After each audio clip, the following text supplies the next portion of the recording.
On our wedding day, he left me alone at the venue and disappeared. I was 4 months pregnant and called him numerous times. At first, he didn't answer. Later, he just turned off his phone. Whispers started circulating among the crowd. It's the first time I've seen a groom run away from his own wedding. Those who rush into marriage for the sake of a child. It's no surprise if they're rejected, standing in the wind, feeling utterly lost. I tried to soothe the departing guests. I waited foolishly at the street corner all day. Even after everyone had left, he never showed up. An auntie nearby casually mentioned, "Jim is like the son of your father's ex-wife. Maybe he came to seek revenge." As I drove home, her words echoed in my mind. Lost in thought, my car collided with a truck, and both my 4-month-old unborn child and I were killed in the accident. When I opened my eyes again, I was back 3 months earlier, the day I found out I was pregnant. Holding the pregnancy test, I sat on the toilet for a long time. A ray of light shone through the slightly open window, the 2 lines on the test glaringly bright. The sound of water in the bathroom relentlessly hammered in my heart, painful and suffocating. The agony from my previous life hadn't faded when I heard Jim's voice from outside the door. "What's wrong?" His voice was as calm and succinct as ever. "Just half an hour ago, in my previous life, I was at the wedding venue, desperately hoping he would show up." That day, he had just returned from work and brought me my favorite bread. I rushed out excitedly to hug him and showed him the pregnancy test. Jim's face was a mix of emotions as he stared at it for a long time. "Are you sure?" Joy froze in my heart. It felt like a cold splash of water had doused me, and I cautiously asked, "You don't want it?" "It's not that," he replied, lips pursed, giving me a deep look. "We're not married yet. Can we get married now?" Jim considered for a moment. "Yes, we can." Jim and I had been together for 5 years before we finally walked down the aisle, but remembering the embarrassment and helplessness I felt at our wedding in my previous life, amidst the pointing fingers, desperately clutching a phone and praying for him to appear and rescue me, made it hard for me to breathe. Before marrying my mother, my father had been married once before. I knew nothing of their past, nor did I know that from the day Jim met me.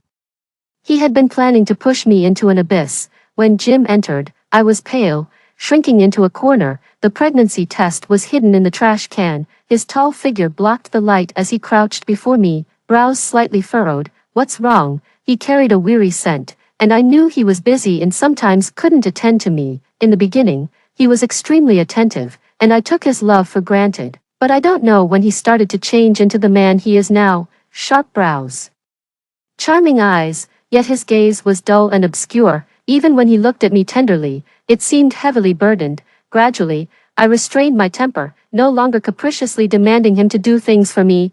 He did love me, after all, yet, in this love, there seemed to be some impurities mingling, making me increasingly cautious, afraid to even touch it. When he looked at me like that, could he already be thinking about how, in 4 months, I would become a part of his plan for revenge?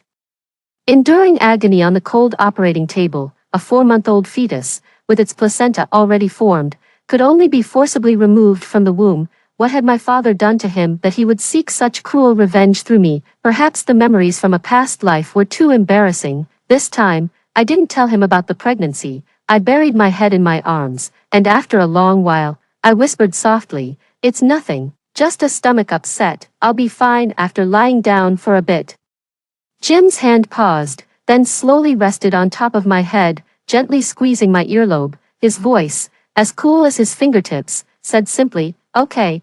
After 5 years together, Jim had once said, "You are my life." One winter in City N, it snowed heavily for half a month, an unusual occurrence. Every evening, Jim would wait for me at the subway exit, wearing his black wool coat, to walk me home from work. He would hold my hand, walking under the dim street lights towards our brightly lit home in the distance. Jim didn't like snow, but he said, "Because Alice likes it, I'll try to like it too." But when exactly did he start to change? Jim gradually became very busy, sometimes not coming home for 3 to 5 days, and at his worst, he would disappear for a period, barely responding to texts. Yet, every time he returned, he was the gentle and considerate Jim again. There would be hot meals on the table, and clothes washed and clean, as if he was compensating for something. The bedroom door opened, pulling me out of these memories of a past life. Jim stood at the doorway. "Alice, I need to go to the office." The office again. Jim had forgotten. Today was my birthday. In a past life, I would have reminded him discontentedly to come home early to celebrate with me, and Jim had agreed. I waited all night with hope, but the candles burned down into the cake, leaving 20 dark little holes, mocking my naivety and pitifulness. If he was never going to come back, why did he agree? This time, I didn't want to beg him to celebrate my birthday. After a long silence, I suppressed my feelings and quietly responded, "Okay." No sound came from behind me. Oh, I remembered. I always used to give him a kiss before he left. Was he waiting for that? I curled up further in the bed to warm myself, whispering, "I'm not feeling well, I'm going to sleep." "Okay." Jim never forced me. He clicked the door shut, downstairs. I heard the sound of a car driving away. The room returned to a suffocating silence. Gathering my strength after a few minutes, I got up, dressed, and walked out the door. Over the years, I knew virtually nothing about Jim. He owned a company but never allowed me to visit, and he remained tight-lipped about meeting my parents. If it hadn't been for an aunt accidentally mentioning it at a previous wedding, I would still be in the dark, pitifully unaware for who knows how long.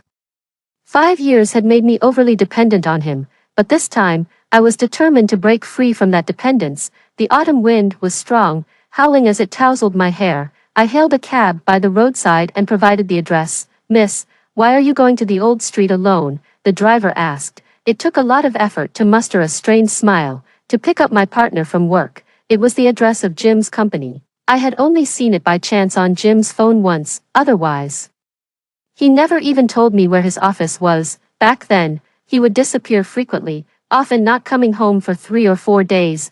I thought it was just the startup phase, that he was too busy, but was that really the case? I clutched my handbag tightly, my heartbeat pounding in my ears. The car slowly stopped by the roadside, its headlights glowing. The driver lit a cigarette. "Are you sure this is the place?" It wasn't an office building, but an apartment. The gloomy sky hung over the apartment, and the sycamore trees stood suppressively in the autumn wind in front of the building. The car's heater was on. I sat inside, watching through the glass as Jim and another woman turned the corner from an alley. A sharp, searing pain spread throughout my body, tearing at my soul, turning years of waiting and hoping into something utterly cheap and demeaning. The woman was young and slender, wearing Jim's scarf, her bright eyes enchanting as she smiled. Jim once said he loved my dimples when I smiled. She had them too. She was carrying fresh fruits and vegetables, along with Jim's favorite beer. Jim, with his hands in his pockets, casually followed behind her,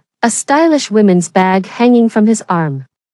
Indulgently watching her light steps enter his view, his eyes and heart were filled with her. They chatted and laughed all the way into the building. As they entered, the woman turned, pushed him against the wall, and tiptoed. A gust of wind came, and the security door obscured my view. All I could see were the tips of her red high heels, happily swaying. The car continued to flash its lights, ticking rhythmically, as the driver flicked his cigarette ash out the window. "Miss, let go of it. Break it off early." I clenched my fists tightly, then suddenly opened the car door and rushed out. "Jim, you bastard." My voice was drowned out by the blaring horns as I stumbled and fell over a manhole cover, crashing into a pile of dirty leaves and scraping my skin. After the car passed, everything vanished on the bare main road. The security door skewed crookedly in the wind. The figures who once stood there had disappeared. It felt like a harsh slap across my face, painful and loud. Eventually, the driver helped me back into the car. He sighed. "You can't rely on people." That year, on my birthday, I turned my house upside down, including Jim's study and bedroom. I frantically searched for evidence of his infidelity, obsessing until the early hours. Eventually, I collapsed on the floor, clutching my aching stomach, curled up tightly. Everything was spotlessly clean. Not only was there no evidence of cheating, but even traces of his own life seemed meticulously erased. His computer was unlocked, like a brand new device with not a single search history. I'd seen Jim working on it countless times, but why would he delete everything? The toothbrush, socks, and underwear I bought for him were all neatly stacked. In a hidden corner of the study, I found the gifts I had given Jim over the years, most of them unopened. It was as if he was deliberately erasing any evidence of my existence from his life. The warmth and happiness that had been built over time shattered suddenly, like a burst bubble. He pretended to love me, yet behind my back, he started a family with another woman. "Do you really not want this child?" Lying in the hospital bed, The doctor pressed the cold probe against my abdomen. It's only been a month. Soon, you'll be able to see the heartbeat. The day I found out I was pregnant in a past life, Jim was with me. I chattered away. But he spent a long time looking at the ultrasound printout, joking, "What can you see at the size of a mung bean?" I thought he didn't like children, but later, listening to the baby's heartbeat became his daily routine. The reality and memories were so contradictory. I couldn't convince myself that Jim had never loved me, nor could I firmly believe that he did. The doctor handed me the report. "Just as illegible as in the past life. If you don't want to keep it, just tell the doctor over there, and she'll arrange for an abortion," she added before leaving. "Next time, remember to bring the father. Pregnancy isn't a woman's responsibility alone." I thanked the doctor and walked down the corridor. As the sunset glow streamed in, I stared at the paper for a long time until someone bumped into me, scattering the report all over the ground. As I crouched down to pick things up, I accidentally saw her medical file. The doctor's note read, "Pregnancy not recommended in the short term." When I looked up, I froze. It was the woman Jim was with. "Thank you,"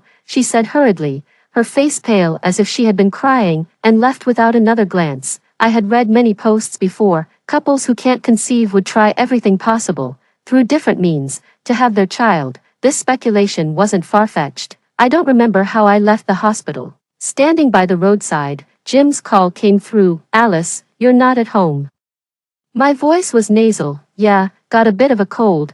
Came to get some medicine." "Where are you?" His concerned voice only made me feel more oppressed. As if wrapped in an inescapable cocoon, I took a deep breath. "It's okay, I'm almost home. Just wait for me." I sat on a stone bench outside the hospital for a long time, until I was chilled to the bone, then hailed a taxi by the roadside. It was getting dark early in the deep autumn. As I approached my apartment building, I noticed Jim waiting for me downstairs, clutching his coat. Next to him stood a woman. I halted abruptly, feeling as though my heart had been torn open, the pain slowly ripping through me. It hurt deeply. Upon seeing me, Jim's expression softened, and he quickly walked over to wrap me in his familiar wool scarf. "This is my business partner, Wendy." I wasn't sure if it was my imagination, but I thought I could smell a woman's perfume on the scarf.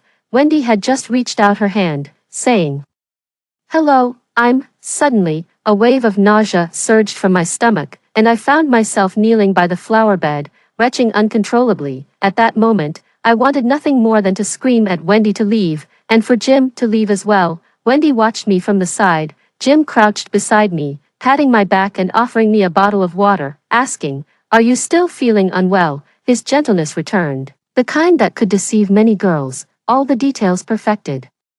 His eyes seemed to be filled only with me. I caught my breath and abruptly, roughly pulled off the scarf and shoved it at him. "I don't like wearing scarves." Jim's hands stiffened for a moment before he carefully folded the scarf and squatted down in front of me. "All right, I'll carry you upstairs." I had no strength left and just lay limply on his back. Jim's steps were steady, his breath warm against my ear. In the past, I loved the feeling of being carried by him. A few years ago, I would have gleefully clung to him, urging him to go faster. Jim would laugh and say, "My little tyrant, I can't go fast like this. You have to yell, giddy up." Thinking back, those days seemed so far away, and now, there was only resistance. Wendy followed behind us, and several times, I caught her staring at me out of the corner of my eye.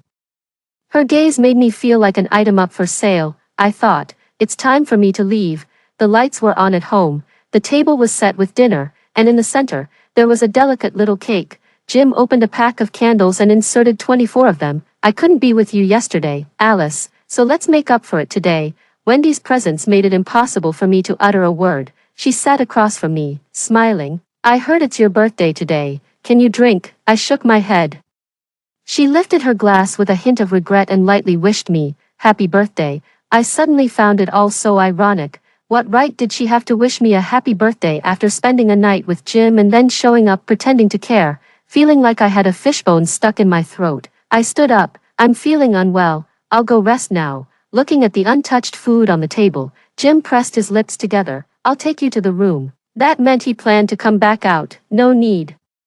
I brushed off his offer to help. "I can go by myself." The last sliver of light, along with the sound of the door shutting, was swallowed by the darkness. Leaning against the door, I took a deep breath, flashes of the 5 years with Jim flickering before my eyes. When I was in pain from cramps, he dashed out into the rain to get medicine. The year our car plunged into the river, Jim carried me on his shoulders, urging me to grab the lifebuoy and not worry about him when I had a high fever. He held me and ran to 3 hospitals, staying awake all night. I didn't want to believe that he could fall in love with someone else, just like initially. I couldn't believe why someone would risk their life to love me. It took me 3 years to convince myself that I was lucky, another 2 years to forcefully uproot that belief from the depths of my heart. I leaned against the door. It wasn't very soundproof, and I could hear the conversation outside. Wendy's voice was so low it was almost inaudible. "You need to think carefully about our next steps." Jim was silent for a long time before he replied, "Yeah, I know, can't bear to." Wendy chuckled lightly. "Just this once, things will get better after." Wendy left. Only a dim light remained in the living room. Jim sat on a chair, his back to me, his half-profile bathed in the moonlight, distant and cold, standing at the bedroom doorway. Clutching the report, I walked up to Jim. He looked tired and blinked upon seeing me. "You didn't eat much tonight." I sat down on the chair opposite him. "I feel like having noodles." "All right, I'll make some." Jim got up to clean up. Among the remnants of our meal lay an untouched small cake. He tidied everything up, leaving only the cake, which he then held out to me. "Alice, I haven't wished you a happy birthday yet." He leaned in and lifted my hair, pressing a kiss. This was how he always appeased me when he made a mistake. I understood the look in his eyes. Guilt. This guilt was more tormenting than death itself. I looked up, my voice hoarse. "Jim, what mistake have you made now?" He was startled, his gaze shifting away as he focused on lighting the candle. "Alice, don't overthink. Let's just enjoy your birthday tonight." "But my birthday was yesterday." I clenched my hand tightly around the report I intended to show him, now crumpled into a wad. "Yesterday, where were you?" Jim's brow furrowed slightly. His actions paused, his gaze cooling. "I was at the office." Through the flickering candlelight, I stared into his eyes and said each word deliberately. "Number 43 Sunshine Street. That's your office, right? An old apartment building, with a pretty female employee." Jim's expression changed abruptly. He slammed the cake down on the table and snapped, "Enough." He stood up, his eyes as cold as ice. "Alice, don't do this again." I was stunned. Jim had never yelled at me like this before. "Is it my fault?" Tears I had held back for so long finally fell as I trembled my lips and furiously smashed the cake, hysterically shouting, "Am I supposed to apologize for catching you kissing someone else?" The cake's red ribbon lay limp on the ground. The owner of the cake shop would tie a red ribbon on every female customer who bought a cake. This was the first time I yelled at Jim like a shrew. Even buying me a cake had to be done through her. I said, trembling with anger and speaking incoherently, "What am I to you? A breeding tool you and your real partner have raised, or just a fool being played?" Jim's face turned ashen, his fists clenched so tightly against the table that his knuckles whitened, his forehead veins bulged, and just as he was about to argue, he closed his eyes and took a deep breath. "Alice, it's not what you think. Can we please not fight?" I threw the report at his feet. "Fine. Explain this." Silence followed. He bent down to pick up the report, the ultrasound image reflected in his pupils, his fingers trembling slightly. Was it joy or fear? I couldn't decipher the complexity in his eyes. After a long silence, he called out to me, "Alice." I had understood everything. Jim slowly spread the report out on the table and said, "I can't marry you." That statement was the last straw that broke the camel's back. Not just now. Even in the past, Jim had never thought about marrying me. What was I even hoping for? Had the situation developed to this point because Jim had his reasons? What kind of reasons could justify deceiving a girl out of 5 years of her youth? It was over. I silently put on my clothes, picked up my small suitcase, and stood at the door. "Jim, I've suffered enough. Let's break up." My friend Kathy drove over to pick me up. She pushed me into the car first, then turned back to glare at Jim. The wind was strong, and she probably cursed a few words before she got in the car. As the car started, I watched Jim standing at the door, a lamp casting his long shadow from behind. "Jerk," Kathy muttered as she started the car. Jim slowly shrank in the rearview mirror, eventually blending into the night. "The earlier you deal with it, the less suffering," Kathy advised as she drove. How could I not know? But when you're used to someone's company, suddenly being pulled out can be excruciatingly painful. My thoughts were a mess. I leaned against the window and unknowingly fell asleep. In my dream, I returned to the past. Jim and I drove along the coastal road. The sun was bright that day, and I wore a straw hat, leaning out to feel the sea breeze. Jim joked, "Sit tight, I won't be diving in to save you if you fall." Then, in the next moment, a large truck lost control and crashed into our car, plunging us into the sea. Water filled my senses, and unable to swim, I struggled desperately. In a critical moment, Jim pressed against my waist and pushed hard. He pulled me above the water's surface. The waves were fierce, and there I was, a landlubber, floundering helplessly in the water. A fishing boat in the distance threw out a lifebuoy. Jim pushed me towards it. "Alice, kick off from my shoulders. Move forward, yes, reach and put the lifebuoy around you. What about you?" I tried to pull him with me, but he pushed my hand away. "The waves are strong, and it's too slow with two people. I'm afraid we won't make it. Don't worry about me." The next second, a wave swept over, and Jim disappeared. Jim, I suddenly woke up, finding myself still lying in my best friend's car, which had just passed an intersection. Kathy nonchalantly reminded me, "You just broke up with him."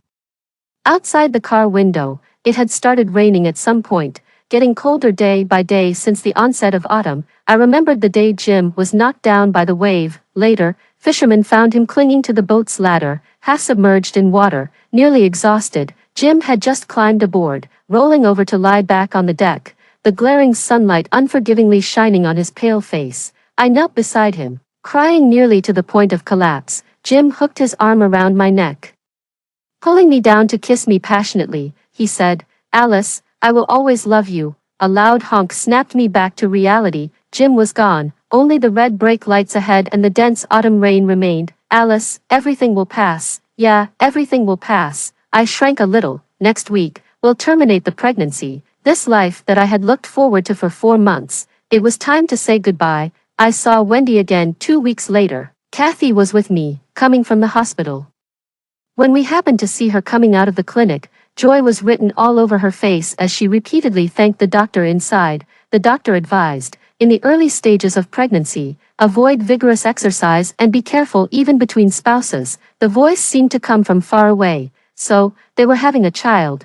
Ironically, I had just terminated my own. Wendy didn't notice me and turned to walk downstairs. Kathy nudged me. "Alice, you're still not well. Don't stand too long. Let's go home."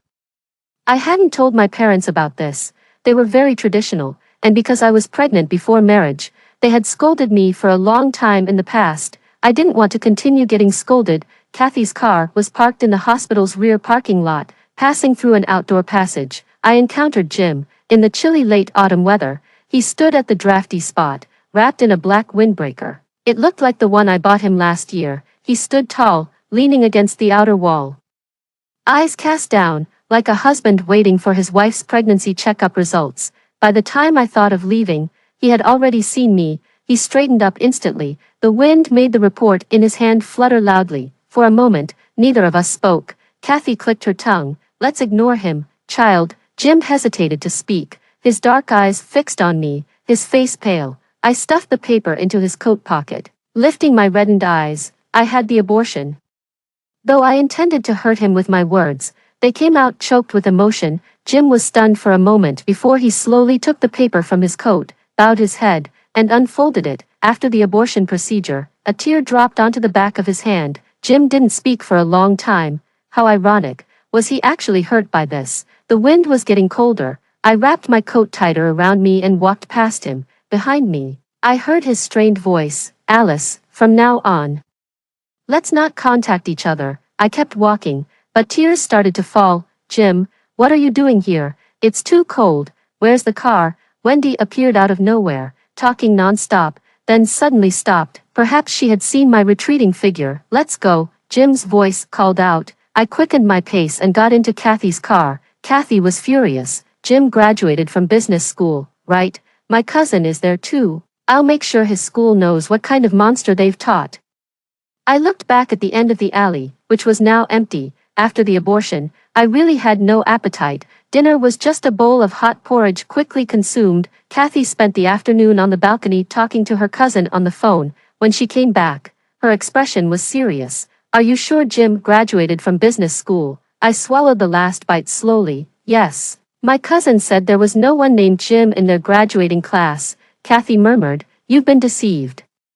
A bitter taste spread from my tongue throughout my mouth. Kathy managed to get the graduation photos. I looked at each of the hundreds of faces. Jim was not among them. I had been thoroughly deceived. Let's call the police. Kathy's eyes were red. This is fraud. That night, I called my mom. Mom, did Dad have a previous wife? There was a long silence on the other side. Then a cold tone. Alice, if you care about our family, don't ask. I was left in confusion, sitting in the darkness, unable to see anything clearly. Confirming Jim's deception didn't really matter much in the end. I was just unwilling to let it go. After losing my child, I spent an entire month recuperating at home. By the time I had regained my strength, winter had already arrived. The winter in N City is damp and cold, the moisture seeping into your bones with the wind. Wrapped in a thick scarf, I sat by the window, listening to the chalk squeak on the blackboard as the teacher wrote.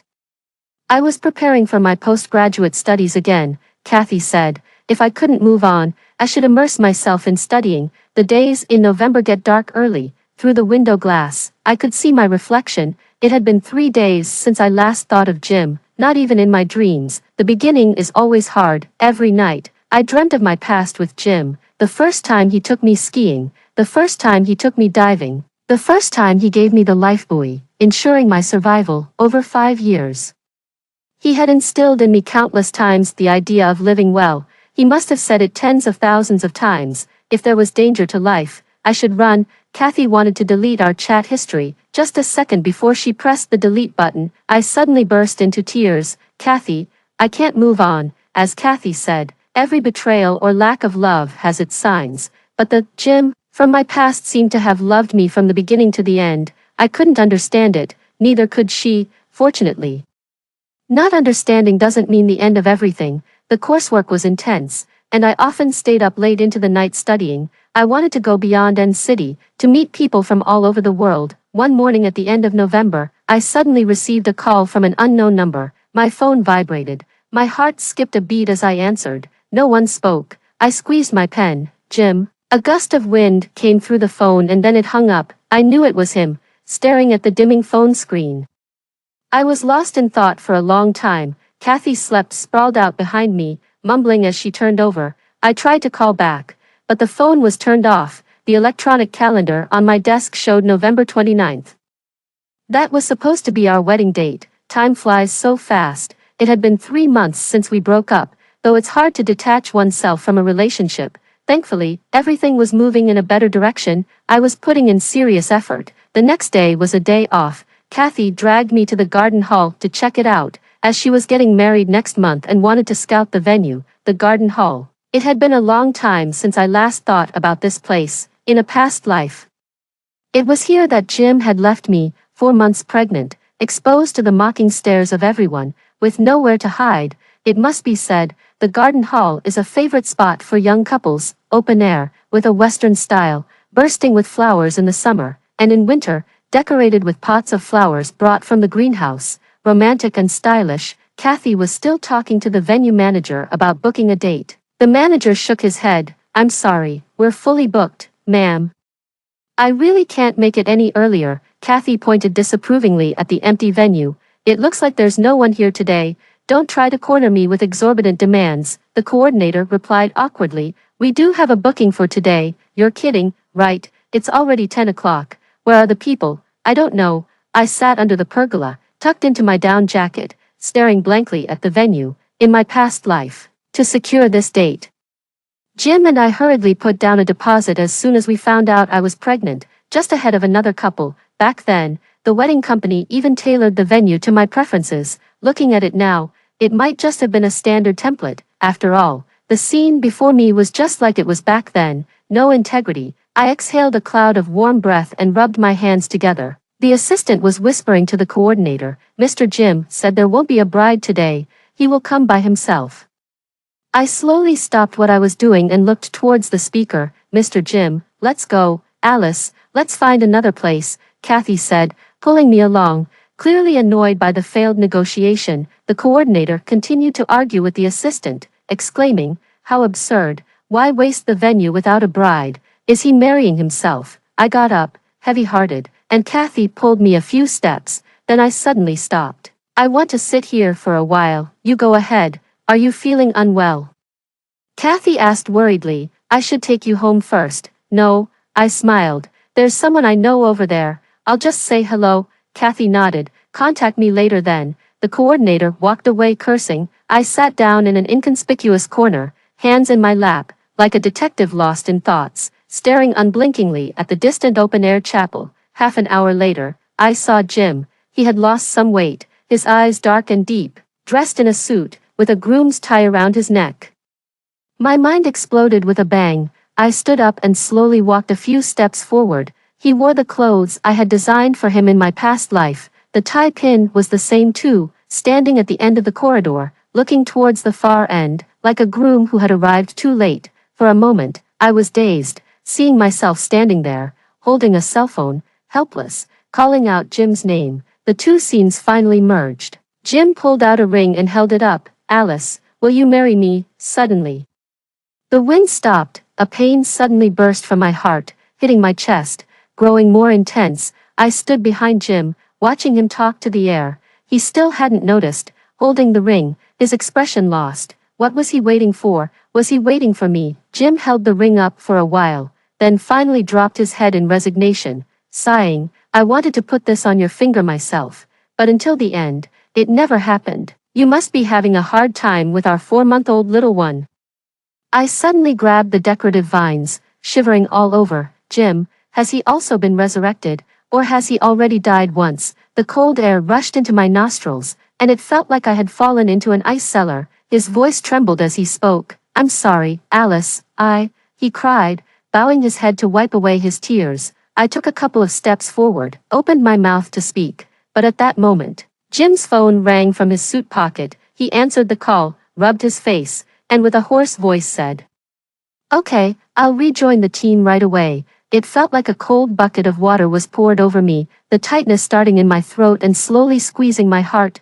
Finally, watching him carefully tuck the ring into his chest pocket and walk away without saying a word left me speechless. As I left the garden hall, I bumped into several people. They cursed casually. Are you blind? You bumped into someone and didn't even apologize. It was rush hour, and the streets were bustling with traffic. The traffic lights were dazzling, the sound of car horns piercing, all merging into a bizarre blend that eventually left only a ringing in my ears. On the large screen at the intersection, a news ticker was scrolling. Numbly, I looked up, the news imprinting itself in my vision. A severe incident involving assault on police had occurred in the city, with 3 officers killed in the line of duty. One had a square face, one was tall and dark, and one was a young man. Their names were also listed, Lee, Frank, and Leo. I stared for a while, then suddenly collapsed at the roadside, hearing nothing more. In a previous life, before marriage, one day, when Jim came home, there were many photos on the table. Alice sat on the carpet next to the coffee table, blinked, and said, Look, there are so many pictures of you, even though you always say you have no friends. Jim hung his wool coat on the rack by the door, took off his tie, and sat down beside Alice, wrapping his arm around her. Those are all from the past, nothing interesting. Alice comfortably lay in Jim's arms. You never cherish the past, she said, pulling out a photo. These 2 older men and the young guy. Who are they? Jim paused. They are brothers who started a business with me. Alice feigned sadness and sighed. They say businessmen value profits highly. Did you fall out with them, so much so that you can no longer be brothers? It's not that, Jim smiled. We just went different ways. If we mixed our companies, and I ran into trouble one day, they would be dragged down too. Alice found his excuse amusing. Are you in the mafia or something? That's why you cut ties. It's better not to have ties. She couldn't understand Jim's logic, folding her arms and muttering, How unreliable you are. Oh, so you stop being brothers, and your girlfriend won't get dragged down. Jim's face tensed. No, Alice smiled, sat on Jim's lap, wrapped her arms around his neck, and cooed softly. Brother, you love me that much? Jim's ears turned red as he gazed deeply into Alice's eyes, gently touching her head and repeating, I will never drag Alice into trouble.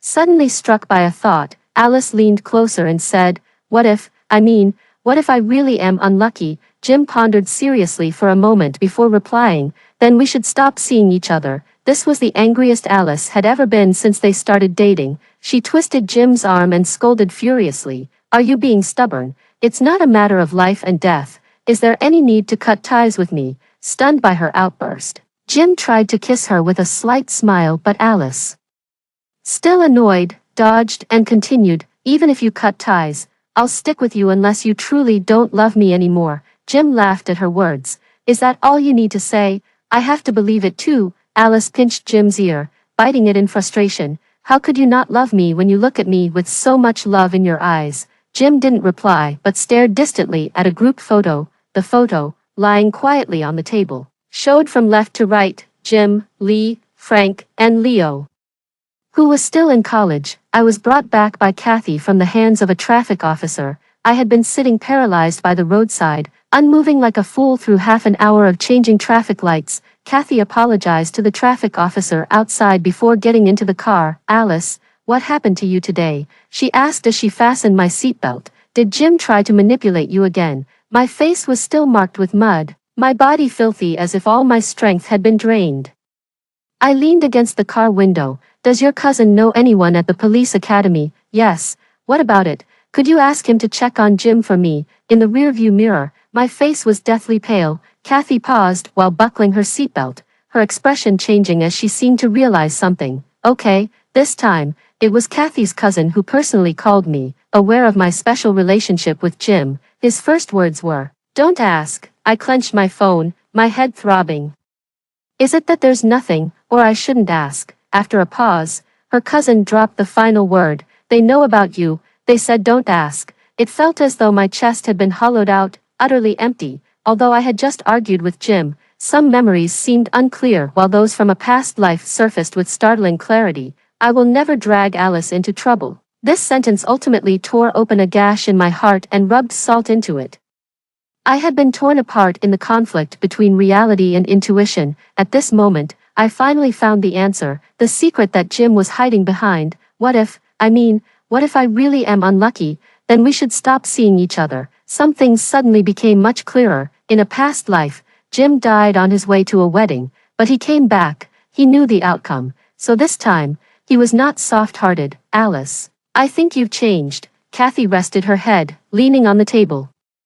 A cold soy milk sat in front of me. Ever since that phone call, I found myself enveloped in an unsettling calm. Often, I'd stare out the window or idly twirl a spoon, motionless. Kathy, I think I'm going to move out soon, I announced. What do you mean? Isn't my place good enough for you? She asked, frowning and absent-mindedly holding a boiled egg she'd forgotten to eat. Or have you made up with Jim again? Don't overthink it. I just need some peace to focus on my studies. I took a slow sip of the now cold soy milk and smiled. I've got a heavy study load lately. I might go off the grid for a while. Could you look after my parents for me? Look at you, being all formal with me. She waved dismissively. You're about to get into grad school and show Jim up. Not long after, I moved into an apartment, around 50 square meters, just right for one person. Pots, pans, ladles. I had to get it all myself. Everything in doubles, just like when Jim and I lived together. I enjoyed standing by the window, watching people, and in the dead of night, I'd often open my chat with Jim and just stare. I didn't even know what I was waiting for. A week went by, eerily silent. Time seemed to stand still. So, I walked into the police station, on a Wednesday afternoon. Close to closing time, a young officer greeted me. What seems to be the problem? He inquired, head bowed. I scribbled down a license plate number on a piece of paper. Could you please look this up?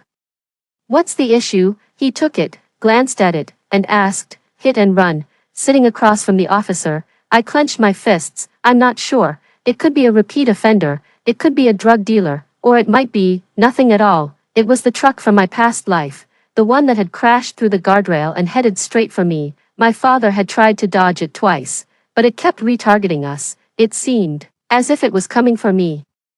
The officer across probably thought I was mentally unstable. He scrutinized me for a moment. You know the consequences of making a false report. I nodded. Please. He went inside, and after a while, a few people came out. Please come with us. In just a few months, I saw Wendy again. Her belly had grown. She poured me a hot cup of water and then sat down across from me. Where did you get this license plate number? I can't say. Wendy packed up, Alright, I understand, it's getting late. You should head back. I remained seated. I know what you want to ask. You and Jim are done. She hesitated, then advised me, take care of yourself, understand? I curved my lips into a smile, my eyes slightly wet. I understand, I won't bother him, if in the future. I didn't finish my sentence, just gazed earnestly at Wendy. After all, one has to make it back alive, right? In the moment our eyes met, she quickly looked down and took away my water cup. It's getting late, you should head back. I felt as though I was falling endlessly into a bottomless dry well. As I was leaving, I pointed at her belly. Wendy let out a sound. Her eyes slightly reddened. It's not his. You might have seen the father on the news recently. The December air grew colder. Walking on the streets of N City, there were hardly any pedestrians to be seen. A few plastic bags, caught in the rain, clung to the ground, crushed under the wheels of passing vehicles like smashed crispy shrimp chips. That reminded me again of Jim's fried shrimp chips. He liked to fry them in soybean oil because I loved the taste. Though Jim always complained about the bean smell, it was really just his picky taste. I even said, I hope our child doesn't take after him. That would make things easier. The sky was overcast. I tilted my head back, opened my mouth, and exhaled towards the sky, trying to hold back the tears welling up in my eyes. Perhaps because I looked ridiculous. It drew laughter from a few children nearby. I couldn't contact Jim. I couldn't call him. Just like when he used to go to the office, I shouldn't visit. I just needed to quietly wait. When idle, I needed to find something to do. So that evening, I curled up on the sofa and reopened the blog I used to write. Daily Life with Mr. J, and I met in a movie theater. I remember the movie was very touching, and I left the theater crying messily, even sneezed so hard that my snot landed on the neck of the person in front of me. You guessed it, that person was Mr. J. It was truly embarrassing. It was the first time I forgot to cover my mouth when I sneezed, not because I have poor manners. Mr. J had an expression as if he wanted to laugh, but couldn't, and he pulled out a pack of tissues. Stop crying. Wipe your nose. He was really handsome, much taller than me, wearing a dark brown leather jacket, with messy black hair, my first social death. After wiping my nose, I stole a few more glances at him. I felt like he didn't have a girlfriend, otherwise why would he patiently stand there waiting for me to finish wiping? I'm usually timid, but that was the first time I bravely asked for his WeChat. Surprisingly, he gave it to me. Mr. J was really hard to flirt with at first, responding only once for every 3 things I said. Ha ha ha. But I've been persistent since I was young, contacting him every day. Mr. J later described my actions back then as relentless pursuit. I asked, why did you fall for it? Mr. J didn't answer me. Ha ha ha, girls, you misunderstood. He wasn't disinterested in me, he was just reserved. Here I go again. About a week into our relationship, Mr. J and I had our first fight. It started because he vanished for 3 days without replying to my messages. I have some insecurities, you know, from when I was a kid. I guess I'm just prone to having people taken away from me. Perhaps it's just my fate. None of my relationships with previous boyfriends ever went smoothly. They always left me for the most dramatic reasons, like their dream girl coming back, or realizing they didn't like women at all. There was always a third person involved in my love life. So when Mr. J disappeared for 3 days, I just assumed we had broken up. I was packing my bags that day when he came back. I thought there was something wrong with him. I ignored him. Mr. J went into the kitchen, and from the sounds of it, he was cooking. I swear I only glanced at him by accident, and damn, it looked like he had been beaten up. I couldn't help myself. I was the first to speak. Mr. J said he had run into some trouble. He was starting a business, and it was normal to face some disturbances. When I asked why he hadn't replied to my messages, he said his phone had been smashed and he couldn't see anything. My God, what does he even do? It's not something illegal, right? Thanks to a suggestion from my sisters, Mr. J now has my phone number memorized. Even if his phone ends up in the Pacific Ocean, he can still contact me. It's tough for young people these days. Starting a business is so chaotic, and you hardly get to see them. A serious word of advice to all: Taurus men are fine to date, but only if you can handle their intense dedication to their careers.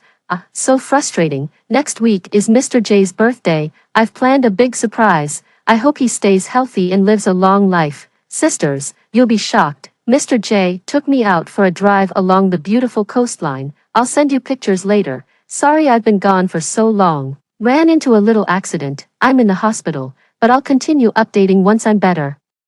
As for the coastline, let's not talk about it. Sob, cars are so expensive.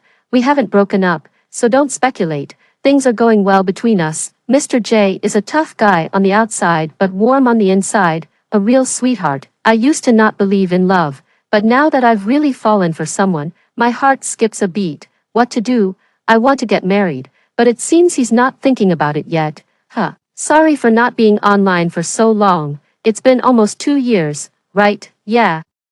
Our relationship is very stable now. Thanks for all your well wishes. The thing is, life as a couple is a bit too cheeky to share publicly. I'd be censored. All I can say is, Mr. J has secretly been getting buff. They say Taurus men are whipped, and I'm starting to see that trend. I'm too lazy, might not update frequently anymore. See you when fate allows. Time froze a year ago, many people urging for an update, crouching down, wishing happiness, catching good luck. The poster is a lucky dog.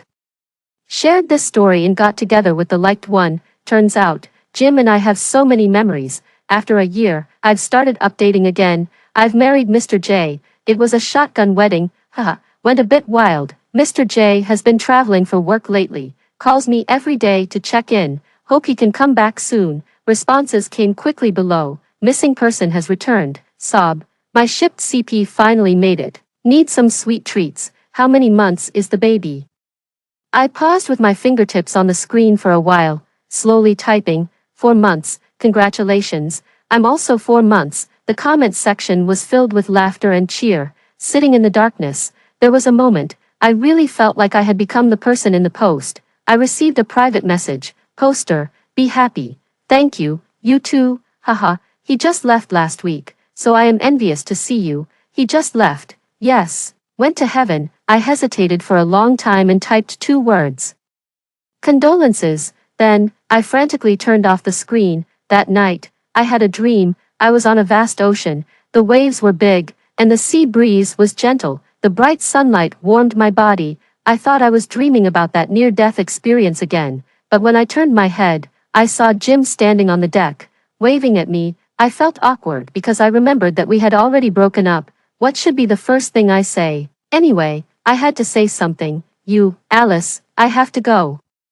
My words were stuck in my throat, and it took me a few minutes to understand what Jim was saying. Where are you going? Jim didn't speak, just opened his arms. Come here, give me a hug. I was stunned, feeling something was off. Then a great fear swept over me. Before I could speak, I started crying. My nose turned sour, and I threw myself into Jim's arms, sobbing. I won't let you go. Jim kissed me gently. Crying doesn't suit you. Our Alice looks prettiest when she smiles. I held him tightly.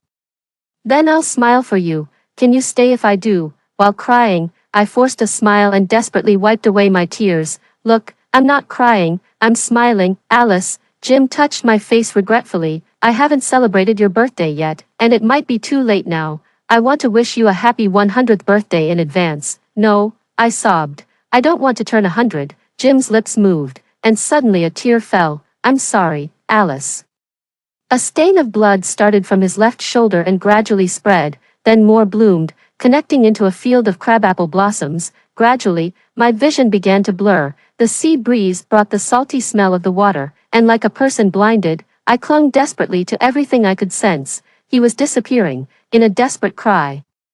My arms tightened even more. At last, I only heard him gently coaxing me by my ear. Be good, marry someone else. As dawn approached, I sat in the darkness of a drowning person, frantically typing on my phone screen. Tears fell drop by drop on the screen, blurring the words. Mr. J just called me. He's coming back tomorrow. I had a nightmare and woke up scared. They say dreams are the opposite of reality. Thankfully, I want to prepare a surprise for him. Any suggestions, girls?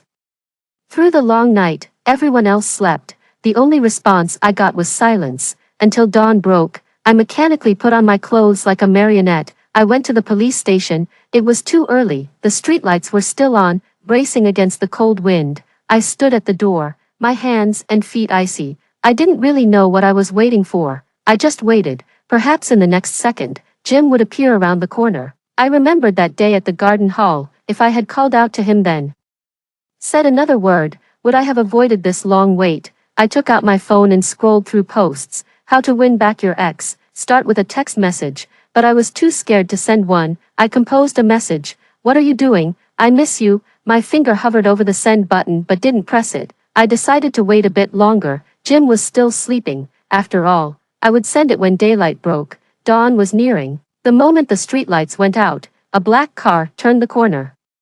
The tires crunched over the gravel road. I clutched my phone, staring fixedly at it without moving. The car slowly stopped in front of the police station, and 4 men got out. It was almost dawn. The 4 figures approached me through the dim light. All were strangers, moving in unison. I tightened my grip. My breathing quickened. My lips trembled, hot blood pounding in my ears, nearly suffocating. They came up to me and saluted in unison. My phone clattered to the ground. The screen shattered. The message was never sent. On the early morning of December 13th, 2021, it was the coldest moment of that winter. I knelt on the frost-covered ground, crying out loud, Jim. He had left me. Jim's tombstone bore no name. It snowed on the day of the memorial service. I walked from the main gate, the ground muddy, my boots unrecognizably stained. I cried the entire time, as if draining a lifetime's worth of tears. After the memorial service ended, Wendy stopped me. He had no family. And there are some things I think should be given to you. Wendy's belly had grown significantly. She struggled to open the trunk, which was filled with things Jim had hidden related to me. He hid them well. Those people, they didn't find out about you. Wendy dragged out the neatly sorted items. Now they returned to their rightful owner. My voice hoarse. I numbly thanked her and took the items. There's one more thing. Wendy fumbled in her pocket and pulled out a wedding ring.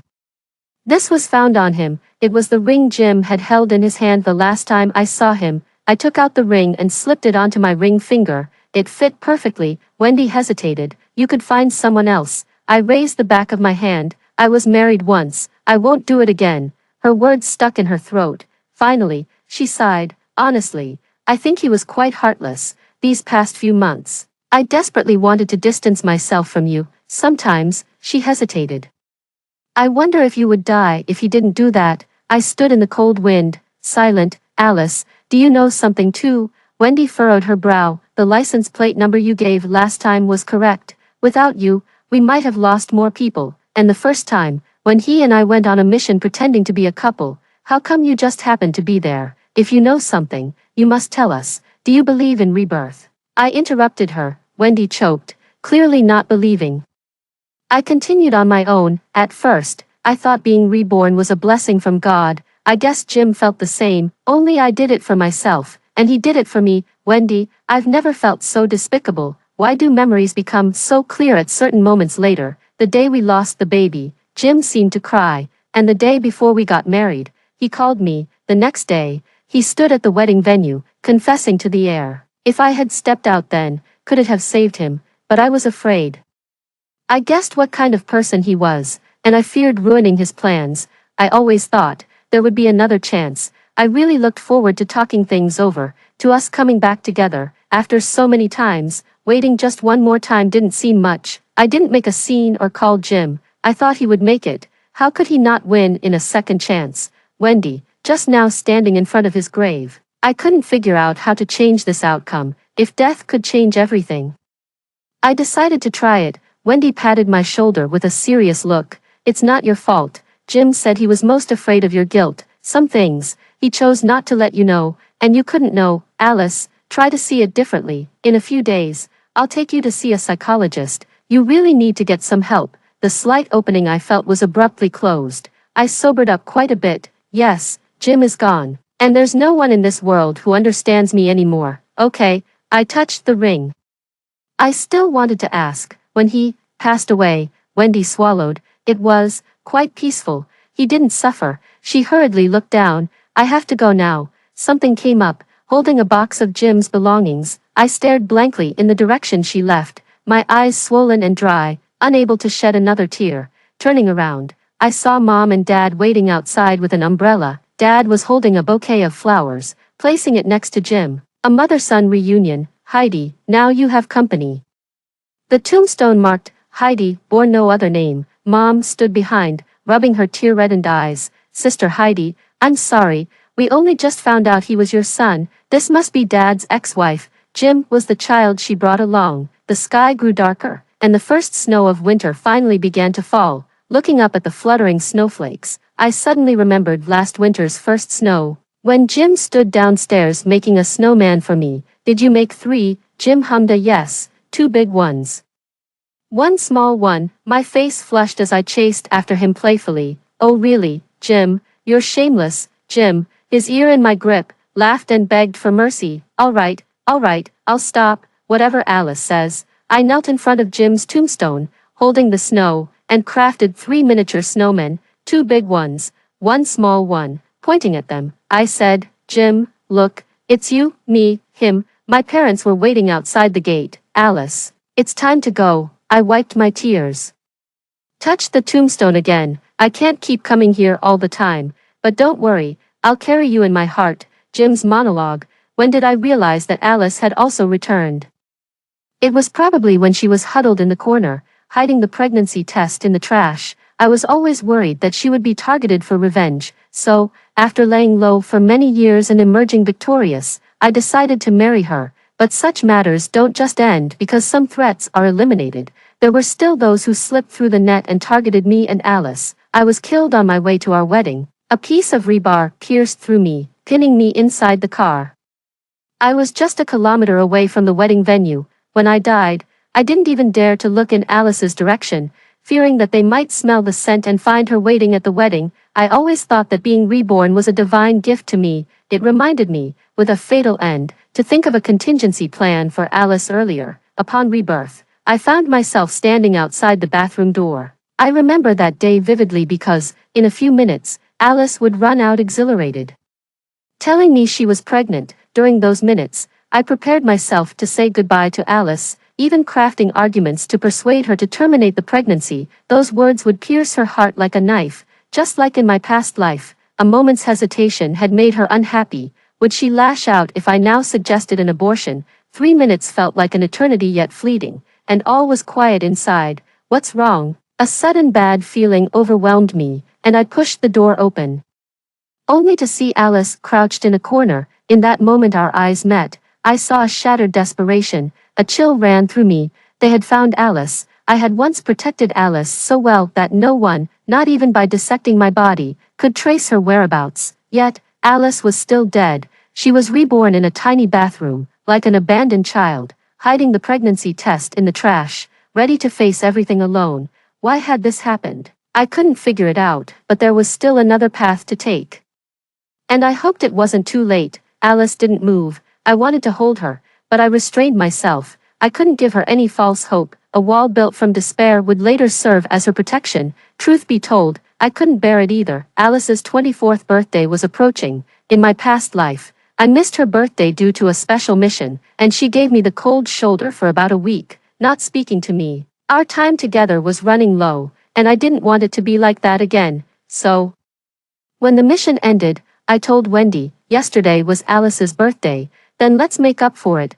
Wendy, having removed her makeup and wrapped in a leather coat from her husband Frank, suggested, there's a good cake shop on No. 3 Street. The cake there is decent. Frank bought my birthday cake from there last time. Wendy was planning to have children, so she was preparing to step back a little, ensuring a safer environment. I hesitated for a moment before suggesting, let me introduce you to Alice. I'll be counting on you to take good care of her later on. Wendy gave me a look and laughed. You do know that what you said is a bit ominous, right? It's like you're making final arrangements. That day, Alice was not at home. I knew she was at the hospital. Every day she waited for her miscarriage was torture. It felt like a cleaver was hanging over your head, knowing it would inevitably fall, but not knowing when. In the evening, there was something off about Alice's mood. She didn't want to see me. Actually, it would be better if she just kicked me out and left decisively, but thinking like that made me feel like I was being suffocated underwater, unable to breathe at all.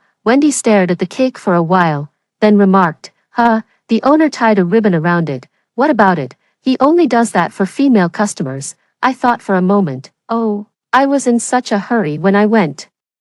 The owner didn't have time to make a new one, so he sold me one that was left over. Wendy rolled her eyes at me. Men, they never understand what women are really upset about. You need to think carefully about our next plan. She was referring to the final sting operation. which was risky and could trigger a chain reaction. In my past life, even after I had netted them all, I still faced brutal retaliation. This time, I had more leads. Yeah, I know, the wine spread a bitter taste in my mouth.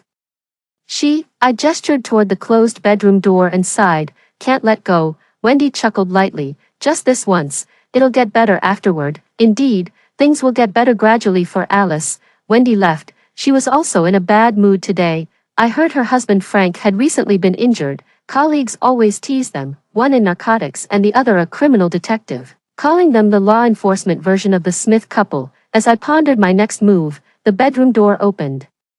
And Alice came out. She hadn't eaten much tonight, and every time I saw her, she seemed deeply upset. Perhaps, girls are sensitive about impending farewells. I wanted to celebrate her last birthday with her. I hadn't even gotten to wish her yet. I wanted to wish her a century of life. Then, I would have to leave. See, how typical of a scoundrel. But before I could even light the candles, Alice exploded. She had been following me. This was the first time I yelled at Alice. Did she not know that just because Jason's son called him Dad on the street, it had caused a disaster at home? How could she dare? I sternly warned her not to do this again. Alice smashed the cake into a mess, yelling and screaming at me. This wasn't her fault. From a normal person's perspective, such behavior undoubtedly ranks high in the scoundrel department. The situation had deteriorated beyond repair, and upon reflection, what was there really left to salvage? It was about telling her the truth. Should I let Alice and our 4-month-old child die together? I slowly spread out the report on the table and said, I can't marry you. In fact, I knew every word on that report by heart. I had looked over it countless times late at night. I could even visualize our child with my eyes closed. Alice was deeply hurt. Standing at the door with her suitcase, she said, Jim, I've suffered enough. Let's break up. After she left, I sat on the steps in front of the building and lit a cigarette. The sharp taste filled my lungs, and it felt much better. I was confident that Alice would be fine. When my mother married Alice's father, they were deeply in love too. After my mother died in the line of duty, Alice's father moved on and started a new family with someone else 3 years later, and that's how Alice came into the world. I used to be resentful, wanting to see why someone who loved my mother so much could later have a child with another person. Below an apartment building in a residential area, I saw their family of 3, living peacefully. That's when I realized that people always move towards the light. I do, Alice's father did, and so will Alice in the future. I followed Alice for 2 weeks. Finally, the day came when she went to the hospital. Wendy told me that abortion could cause significant physical harm, and I was worried. I paced outside the hospital, recalling how Alice had teased me during prenatal visits. You're this anxious now. What will happen when I go into labor? You might die of fright. I wore the jacket Alice bought for me, still smelling of the laundry detergent she liked, which she called Little Lavender. I waited for several days as she stayed in the hospital. My heart raced with anxiety, hearing that an abortion could be risky. What if something happened to Alice? Later, I saw Alice. She was pale, completely colorless. Her body was thin, as if a gust of wind could blow her away. Alice came over and shoved the report into my hands. Choking up, I've had the abortion. It felt as if someone was slicing into me with a knife. Over and over, holding the report, I bowed my head, unable to hold back the tears. I told her to never contact me again. Good. Alice didn't hesitate. She should walk away like that, without looking back. Wendy finally had a child with Frank. Beaming with joy, excited, she came over to talk. Suppressing my emotions, I walked past her. Go back. As I turned the corner, I waited until Alice was helped into a car before turning around. Facing Wendy's cold gaze, she asked, Are you sick? Why treat her like that? What choice did I have? I retorted, We can't speak a word about what we've done. Do I really have to tell her I have cancer? Wendy moved her lips, weakly objecting. Cancer is better than torturing her like this. She's only 24, I said lifelessly. If we don't let her move on, how is she supposed to live the rest of her life with a child who has no father? After that, Wendy stopped talking. She never liked to talk about death, neither did I. But when I actually died in that accident, it was only in the last moment, with my eyes open, that I realized never really knowing Alice was my biggest regret. As November ended, I kept dreaming about Alice. I dreamt she married and had a happy family. Maybe it's the cold weather making me dream these dreams to fend off the winter in N City. That night, I saw a balloon flower plant by the window. I had bought it on a whim from a flower shop and kept it in the greenhouse during the cold. No matter how well I tended it, it wouldn't thrive. Its edges were burnt, and it was wilting. Tomorrow was supposed to be our wedding day. I had reserved the same venue, used Alice's design, and even bought the ring she liked. I truly wanted to marry her. If that accident hadn't happened, she would be my wife now, and we would have a 4-month-old child. I called Alice. From the other end of the phone, a hoarse voice answered. Jim. I just listened to her breathing quietly before I hung up. November 29th. I went to the wedding venue. It was my first time wearing a formal suit. Walking down the aisle to the end, I had never seen Alice in a wedding dress. She wanted to surprise me. Now, I could only imagine it. I kept clutching the ring box in my pocket, warming it with my body heat. After 5 years with Alice, it's a real regret that I never got to put that ring on her finger. I really wanted to say more, but suddenly, I received a call. Just now, Frank is gone. It was said that it was to retaliate against Wendy. They attacked Frank and a few of his brothers. Hoping to lure Wendy out, plans have changed. We need to move up the schedule. Just before leaving, I thought I heard Alice crying, but it might have been an illusion. This time, I might not come back. November 30th, the deal. The drug dealers were tougher than we thought. They made me test the drugs. I did, and my body convulsed, foaming at the mouth. This was what I feared the most. December 1st, they let their guard down, and the plan went smoothly. December 2nd, something's not right. I've been exposed. It's ridiculous, ancient tortures reappearing in modern times. December 4th, there's not much good meat left. They're torturing me, repeatedly asking where my family and colleagues are. I didn't say a word. Alice, it seems I cannot even begin to imagine. She's probably still studying. Study hard. Alice, I hope to see you in graduate school. December 6th, I might be close to death. Blood is everywhere. My body is shaking, and I feel cold. Alice, dress warmly. I guess my bleeding out is somewhat related to the weather too. Last night, while they were watching TV, I heard it's going to rain tomorrow. Remember to bring an umbrella. December 9th. It should be the 9th. I'm not even sure anymore. The guy across from me was playing with a knife, cursing loudly. Damn, this guy's tough. Just gouge his eyes out. I glared at him, and saw him approaching with the knife. Alice, oh, December 12th. I'm blinded now, but I can see everything, this way. I can always see Alice's face. It's the shopping festival. Alice should stock up. I think I heard her talking about a big sale on sanitary pads. Spend 300 and save 40. She likes to take advantage of these deals, but she never gets the math right. I want to say, can you even use that many? Don't pair two expensive items together. It's not worth it. It's annoying. I have to go. Before I left, I said goodbye to Alice. She cried uncontrollably. It's just a man. No need for that. Come here. Give me a hug. I said. Alice rushed over, sobbing. I won't let you go. Crying doesn't make you beautiful. Our Alice is prettiest when she smiles.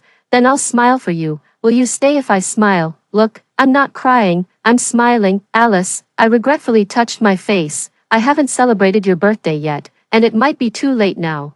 I want to wish you a happy 100th birthday in advance. I don't want, not 100 years old. I really wanted to tell her this. I'm sorry, Alice, I'm a police officer. Unfortunately, she can't hear it, and I hope she never does. Just be an ordinary person. I'm not afraid of death. I'm just afraid of how Alice will live without me. I hugged her, stroked her head for the last time, and said, be good, marry someone else. December 13th, my colleagues arrived. They pushed me up and held a gun to my head. The sea breeze was salty, and then came the gunshot. In the last moment, I thought I saw the deep blue sky, as clear as Alice's skirt. Damn these drug traffickers. They deserve no peace. 40 years later, Winnie works as a caregiver at a nursing home for the elderly located by the seaside in N City. After graduating, she managed to secure a job there and quickly memorized all the rules and regulations within her first half-month on the job. The director mentioned that the residents were mostly elderly people who had lost their only child. Those without children were sent here by the relevant departments to ensure they could spend their twilight years in peace. One resident they particularly pointed out was the old lady in room 101 of Building B, who required special attention. The lady, known as Alice, suffered from depression. It was said that she lost her husband when she was young. And though she was pregnant, she had a miscarriage. She lived on her own for over 40 years, never remarrying. When the authorities brought her here, they only gave her first name, Alice, without a surname. Winnie had also seen residents whose names were just a series of codes. Generally, one shouldn't inquire too much about the backgrounds of such individuals. Winnie knocked on the door of room 101 and softly called out, "Mrs. Alice, are you awake?" The door opened from the inside, revealing an elderly woman sitting quietly in a wheelchair by the door, her deep black eyes hidden behind wrinkled skin, as if they had weathered many storms. Alice's room was filled with many plants and flowers. She smiled when she spoke, showing no apparent signs of her depression. Winnie noticed the ring on her finger. It looked terribly outdated by today's standards, but it must have been quite fashionable and expensive back in the day. Alice moved aside to let Winnie into the room. She was very careful, even avoiding direct eye contact with Mrs. Alice. Not long ago, Alice was diagnosed with a brain tumor, a glioblastoma, stage 4, highly malignant. Even after its removal, it would likely recur quickly. The condition would progressively impair her cognitive functions and memory. Having no children, there was no one to sign consent forms for her. A few years ago, when she was still lucid, she had signed a document refusing any life-saving treatments. The director had said with a certain expression, "She's actually suffering by being alive." Logically, without active treatment, her depression should have worsened, but Mrs. Alice continued to live well. Winnie couldn't understand why. She once had a boyfriend whom she dated for 5 years, but they parted ways due to different life plans after graduation. Long-lasting love seemed like an ancient myth to her, myths being things that don't exist. While tidying up, Winnie found an old smartphone in a drawer. The system was barely operable, and not many websites from over 40 years ago could be accessed. However, one social media platform was still active. She knew she shouldn't pry into Mrs. Alice's privacy, but accidentally turned on the screen and saw a post. "This month, my grandchildren came to visit me. My memory is getting worse. Mr. J and I live in the nursing home, and he pushes my wheelchair to the seaside every day. We've been watching the sea for 40 years. Below were comments, including a couple from young people. "How can children be so unfilial to send her to a nursing home?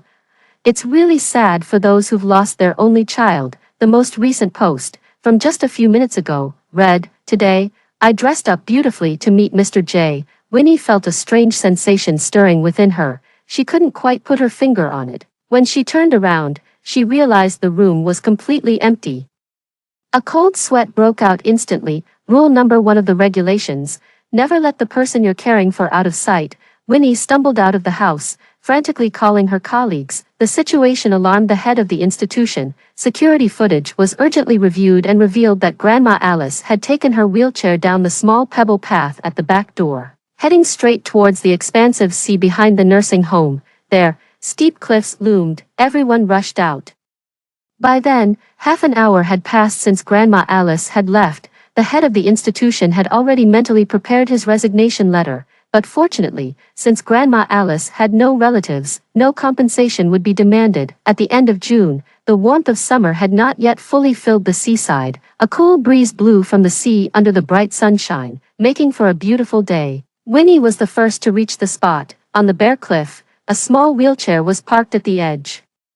Facing the sea, Grandma Alice sat quietly in it, her ancient pearl earrings sparkling in the sunlight. Her clothes were bright, reminiscent of the fashion trends of the 2020s. Her thin arms extended from the ruffled sleeves, resting gracefully in front of her. Winnie took a deep breath and jogged over. "Grandma Alice, you must tell me before you go out next time." As she approached, she noticed Grandma Alice continued to stare ahead, ignoring her presence.